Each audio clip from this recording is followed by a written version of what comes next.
Good morning everyone, how are you? I hope all will be well. शायद सभी अच्छे होंगे बेटा। हाँ, आज हम बेटा न्यू टॉपिक हमारा समूह शब्द वो हम रीड करेंगे, जिसको हम इंग्लिश में बोलते हैं कलेक्टिव वर्ड भी बोलते हैं ना, कलेक्टिव वर्ड भी बोलते हैं। वो क्या होता है हिंदी में, उसको हम क्या बोलते हैं? समूह शब्द। अब बेटा किसको कहते हैं समूह शब्द? सबसे पहले लिसन, जो शब्द व्यक्तियों, वस्तुओं या प्राणियों के समूह को, मतलब जो एक से ज़्यादा जो समूह को दर्शाता है, उन्हें हम क्या कहते हैं? समूह शब्द कहते हैं। जैसे मैंने आपको बताया था ना कि जैसे जब इंग्लिश में बोलते हैं द बंच ऑफ की, यानी चाबियों का गुच्छा बोलते हैं ना, लाइक दिस टाइप। इसी तरह ये बेटा शब्द समूह शब्द होते हैं। जो कुछ समूह शब्द है जो हम यहाँ पर पढ़ेंगे। अब वो कौन कौन से हैं देखो बेटा। सबसे पहले हम पढ़ते हैं लकड़ियों का। अब बंडल ऑफ स्टिक स्पीक करते हो ना आप, इंग्लिश में करते हो ना बंडल ऑफ स्टिक, तो उसको हम क्या कहते हैं? लकड़ियों का गट्ठर। क्या स्पीक करते हैं? लकड़ियों का गट्ठर। इसी तरह मैंने आपको बोला नेक्स्ट है अनाज का ढेर। अनाज का ढेर, सपोज करो ये वन वीट है, तो अभी काफी सारे वीट हो जाएंगे, तो लाइक जैसा इस तरह हो जाता है ना ये, तो ये क्या हो गया हमारा? अनाज का ढेर।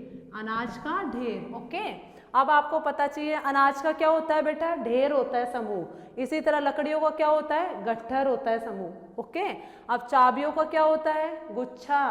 चाबियों का क्या होता है? गुच्छा। अब इसी तरह हम करते हैं मक्खियों का क्या होता है? झुंड। मक्खियों का समूह शब्द क्या होता है बेटा? झुंड। और इसी तरह हम कहते हैं सैनिकों की क्या होती है? टुकड़ी। ओके, सैनिकों की क्या होती है? टुकड़ी। भेड़ों का क्या होता है बेटा? रेवड़। भेड़ों का क्या होता है? रेवड़। पुलिस का क्या होता है बेटा? दस्ता। ऊंटों का क्या होता है? कारवां। और बच्चों की क्या होती है? टोली। हम कहते हैं ना जब एक से ज्यादा बच्चे एक साथ जा रहे होते हैं बाहर, तो हम कहते हैं ना कि अरे देखो बच्चों की टोली जा रही है, बोलते हैं ना। इसी तरह बेटा फूलों का क्या होता है? गुलदस्ता। एक अकेला हो उसको फूल बोला, अब इससे हम ज्यादा सारे फूलों को एक साथ इकट्ठा कर लेते हैं, उसको हम क्या बोलते हैं? गुलदस्ता। क्या बन जाता है वो? गुलदस्ता।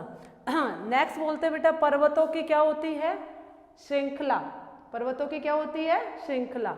और इसी तरह नोटों की क्या होती है? गड्डी। सबको पता है जब एक नोट होता है तो हम कहते हैं ये तो 100 का नोट है ना, बोलते हैं 500 का, लेकिन जैसे ही एक से ज्यादा नोट इकट्ठे हो जाते हैं वो क्या बन जाती है? गड्डी। हम बोलते हैं ना हमारे पापा के पास नोटों की गड्डी, ऐसे स्पीक कर सकते हो आप, मेरे पास बहुत सारे नोटों की गड्डी है, तो नोटों की क्या होती है बेटा? गड्डी। ठीक है। अब हम बात करते हैं एक्सरसाइज की।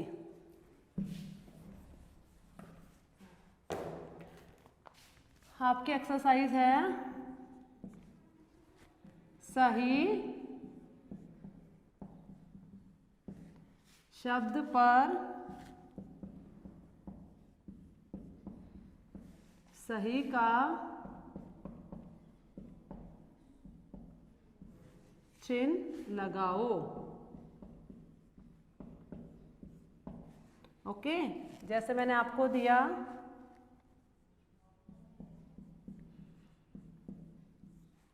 यात्रियों का, अब आपको बताना है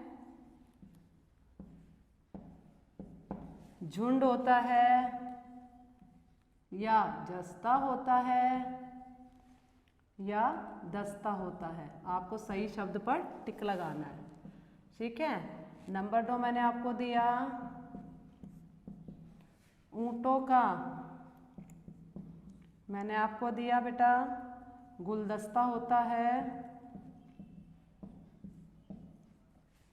या मैंने दिया ऊंटों की क्या होती है? टोली होती है, या ऊंटों का कारवा होता है। आपको सही शब्द पर टिक लगाना है। ठीक है। इसी तरह मैंने आपको थर्ड दिया सैनिकों की,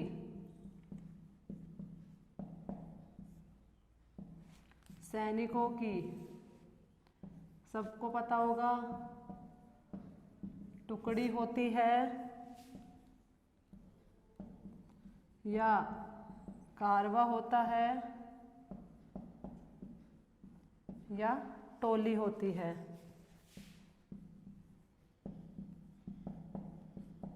भेड़ों की जस्ता होता है दस्ता होता है या रेवड़ होता है। इसमें आपको सही शब्द पर निशान लगाना है सही का। ठीक है बेटा, हमने यहाँ पर कुछ समूह शब्द पढ़े हैं जो मैंने आपको अभी यहाँ पे बताए थे। इन सभी को आपको अपनी फेयर नोटबुक में राइट करने हैं। ठीक है, और इनको आपको लर्न भी करना है विद परिभाषा, परिभाषा के साथ। और इसी तरह मैंने आपको ये एक एक्सरसाइज दी है, ये भी आपको फेयर नोटबुक में करनी है। और इसको आपको जो सही वर्ड है, जैसे यात्रियों का क्या होता है, जो सही शब्द है उस सही के सामने आपको सही का निशान लगाना है। इसी तरह ऊँटों का क्या होता है, आपको सबको पता है क्या होता है, कारवा होता है, तो जो भी है इस पर टिक लगाना है। सैनिकों की क्या होती है, उस पर टिक लगाना है। भेड़ों की क्या होता है, उस पर टिक लगाना है। ठीक है बेटा, ये सारे समूह शब्द हैं जो आपको नोट में करने हैं एकदम गुड हैंड राइटिंग में। ठीक है, thank you and have a nice day.